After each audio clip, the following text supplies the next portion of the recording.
এই সাইডে চলে যান, সবাই এই সাইডে আছেন। সামনে যদি দাঁড়ান তাহলে ঘরে আমরা কাটতে পারি। এক সাইড এক সাইড এক সাইড। এই যে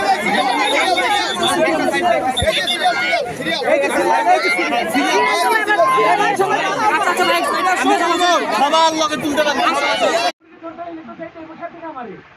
পুলিশ বানাইছি কেটারে গুণ। সাধারণ মানুষের কাছে মুরগি হইলো মুরগি, আর আমাকে মতো পুলিশের কাছে গুন্ডা লাগাইলো আসল মুরগি।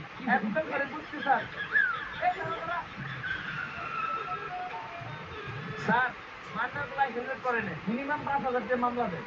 স্যার আমার মামলা দিয়েন না, আমার নানি অ্যাক্সিডেন্ট করতে আমার হাসপাতালে। হেলমেট কথা সাইকেলটা বলার সময় পাই নাই, পিছন না হইলে এগুলো দেখেন। ইস, নানির কথা কয়ে লাইছি। নানি হইলো আবেগ, নানি হইলো ভালোবাসার আরেক নাম। দে ওর ছেড়ে দে। স্যার আমার ছেড়ে দিলেন স্যার, আমি অনেক ভালো ডায়লগ দিতে পারি স্যার, আপনি এনে একটা ডায়লগ দিন স্যার। আমার হেলমেট ছিল না, তাও ছাড়া মানে মামলা না দিয়ে ফাইলা দিতে। আর আমার ভাই না,